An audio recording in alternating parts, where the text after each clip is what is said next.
Good evening, my dollar bimbos. It is I, the villainous valuer of vintage volumes, vying for viewership, and I've been slacking on my posts, so I'm kind of playing catch-up here. I've just got a random pile of stuff I've been buying from the local dealers over the past week or two. Figure I would just kind of do a quick run through.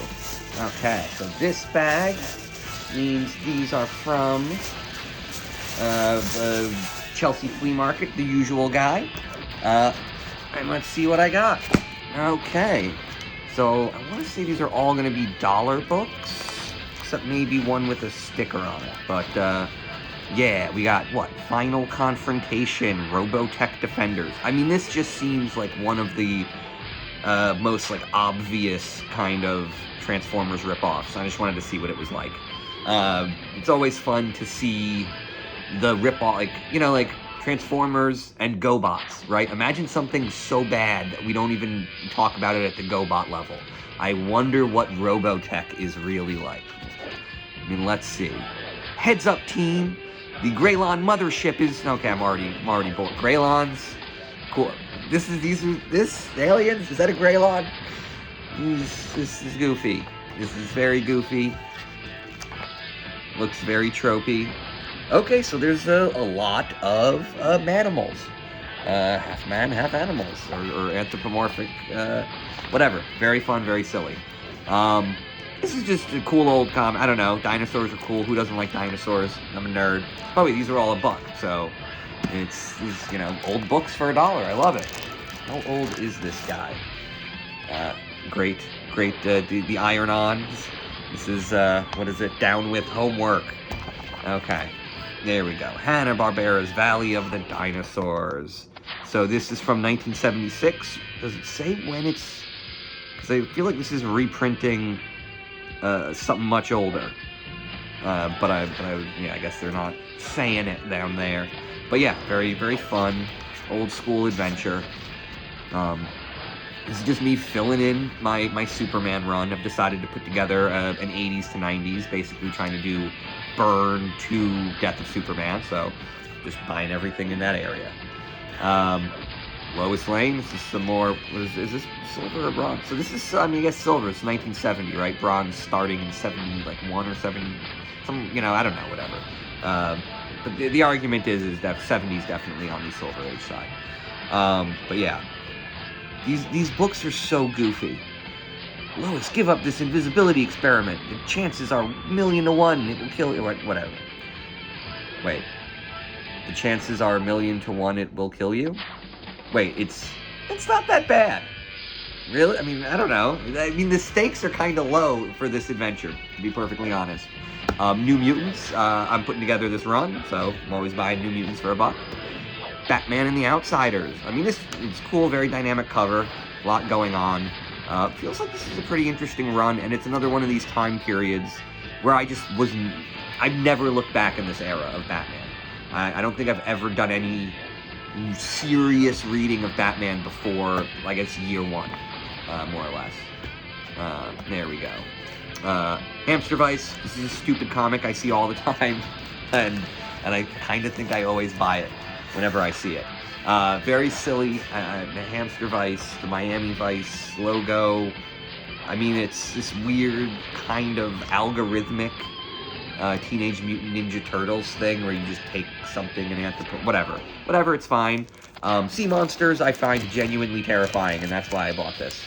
This is helping me get over my fear of sea monsters. By the way, you should be afraid of sea monsters. They exist. We know there are giant squids. And this was signed by William Chan. Is that anything? Right? Is that William Chan? Is there a name associated with this comic? Can I find a writer's name? Or is that just the dude who bought it? I can't find a writer's name, but whatever. This is, you know, $1 silver. Beat to hell. Super creepy. I'm in. Tales of the Teen Titans. This is just another one of those. This is an amazing run. Everyone loves the Wolfman and Perez Titans stuff, and I've never read it.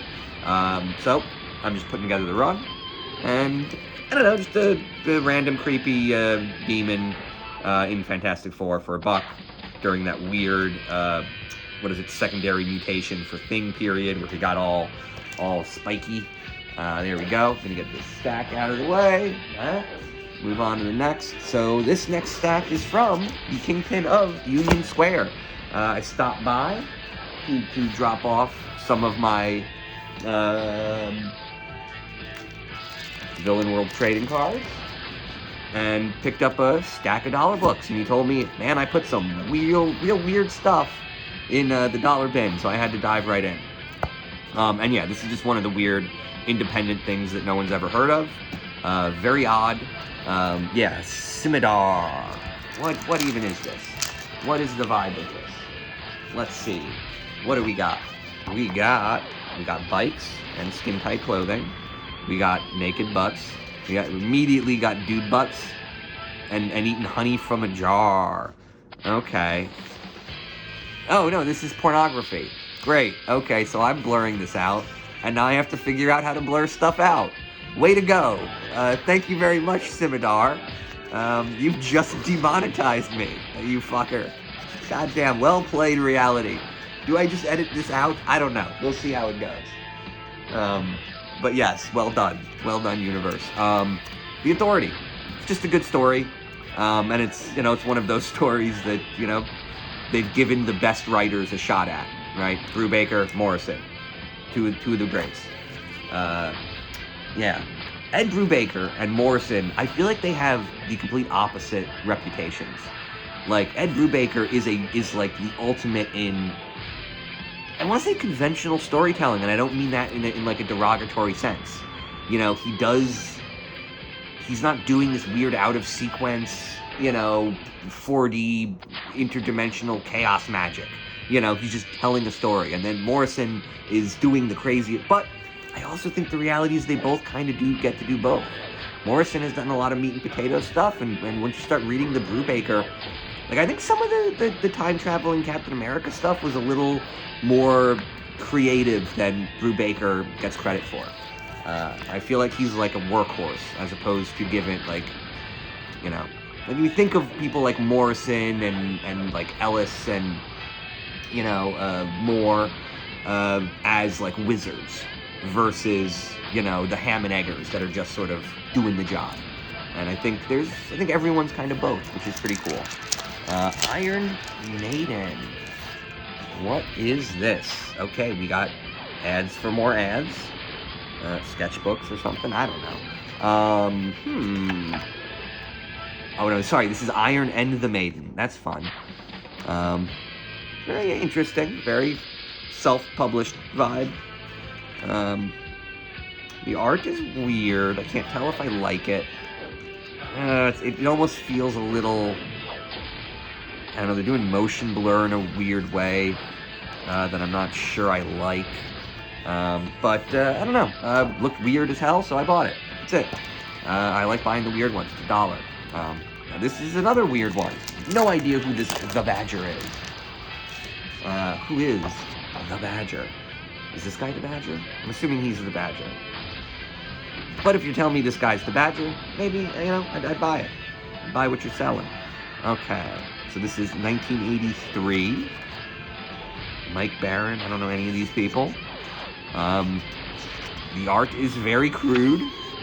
And the printing seems to be... Okay, no, sorry. I was going to say, it seems like this is 90% red.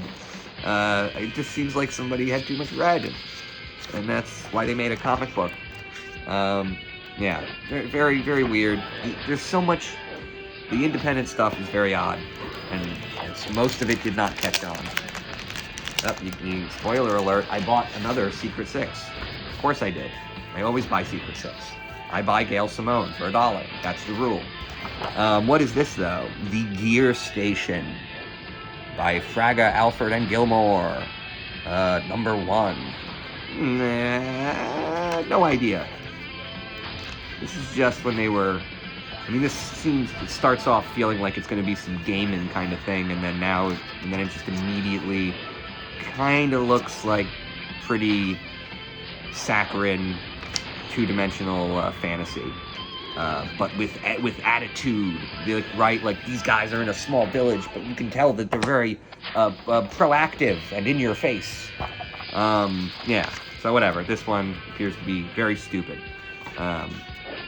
Oh, X Factor, and then this is another run I'm trying to put together, just because I wanna kind of explore the era of comics before Liefeld came through, before the Liefeld-McFarlane marketing craze, where basically, you know, executive producers were being turned into writers and artists. There we go. Just for the record, Liefeld is a bad artist and an even worse writer. And when people report his sales numbers, those are sales to retailers. And all of those retailers went out of business. So, that's the reality. Here's what we got.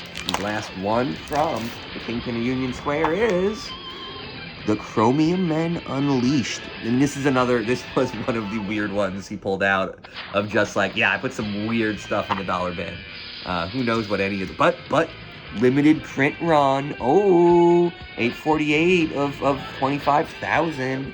All I have to do is get 25,001 people interested in this book, and then it will go up in value. Right? Is that the math? Breaking Point. Guy looks like Colossus. I can't tell what I'm looking at. The art's not great. I either kill thousands in your God's name or you dismember my wife. What choice is that? You people threaten women. Whatever. It's getting boring. I see with a lot more than my eyes. Okay, this is schlock. This is grade A schlock. It's kind of fun. It does kind of cross that threshold of being very stupid. You're going from stupid to stupid enough to be funny. There we go. What do we got here? This is... I don't even know where I got these from, but yeah, just a couple more random books. Okay, we got Eternal Warrior 3. Random Spider-Man. Yeah, I legitimately have no idea where these 3 books came from. I feel like this is after my run of Superman I'm trying to put together. I don't know. Getting those out of the way. What do we got here? Oh, this is from JHU the other day. It's, my favorite comic book shop is closing down. You know, and so, by the way, this is why I'm complaining. This is why I get to be mad about Liefeld. Like, if Liefeld sold a bunch of books to nobody, made a bunch of money promoting it, and there was no other effect, then that'd be fine. The idea is the circulation scam that creates Liefeld's, like, 9 million copies sold kind of numbers, it creates a boom and bust cycle, and it turns the business into multi-level marketing, and the person who gets screwed is the retailer. And as a fan, I love, like, the retailers are where the hobby takes place. I go to 2 or 3 cons a year, but it's the comic book shop where I actually get to be a comic book collector. And when these cycles destroy a local comic book shop, it really does hurt the hobby. When you can't go in there and have a conversation about this in a realistic way, it's hard to want to be part of this hobby. You know, I'm hanging out there, I'm talking with a nerd 10 years younger than me and a nerd 20 years older than me, and we're just talking about Dracula comics, and now I'm going to go out and buy Tomb of Dracula number 50, where he meets Silver Surfer.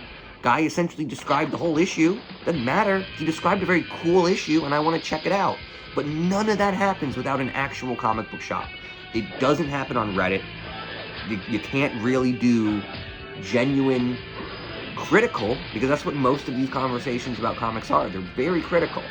And you can't do that on a marketing platform like Reddit. So the online version of the comic book shop, it just doesn't work. We need retailers, and the boom and bust cycle is bad for retailers. And at the end of the month, I am losing my local comic book shop. And it's somebody's problem. It's somebody's fault. It's my problem, but it's somebody else's fault. And it is not JHU Comics' fault. It was not 1 Million Comics' fault. It was not Court Street Comics or Comic Book Alley or Comic Book Heaven, Phoenix Comics. These are all real comic book shops that have shut down in my life that I frequented. And it was never any of their fault. They ran the businesses correct. Sorry. And so this is me loving JHU Comics. Got this Larry Todd's Dr. Atomic, the Pipe and Dope book. I just thought this was fun. It basically seems like a glossary of like weed terms from the 70s, so I was gonna try to learn them and then make fun of my dad. Yeah, making a reflux tower. Like, this is just fun nonsense. This very much seems like they crammed an entire decade of stoner wisdom into a single floppy. Seemed like fun, had to buy it, right? And then this is the free Batman Day comic. Is this the reprinting Hush or something? I don't know what it is. No, that was the other one, but whatever. Yeah, and so we got these. What is this last thing? What do we have here? Ooh, okay. I believe this is another package of books from the Dastardly DJ, Channels and Winds. So I'm actually going to save these to do a separate video. There we go. But also, check him out on Maker Park Radio. I need to start writing down when his things are so that I can actually say dates rather than just say, check it out. Yeah, there we go. Good night, everybody. And one last thing, totally forgot. So yeah, part of the reason I've been so busy has been making these Villain World trading cards based on the mugshots and the RICO trial of Donald Trump. So please, check out villainworld.com or, you know, at Villain World Cards on Instagram. And yeah, so it's a series of trading cards done up based on the villains of the Trump trial and Trump administration. We got some super villains. We've got some regular villains, John Eastman, and then we got a bunch of lowly henchmen like Cheese Bro and David Schaefer. There we go. So please check out villainworld.com and at Villain World Cards. There we go. Good luck and good packs. Do I say that? I don't think I say that. That's not even a thing. Good night.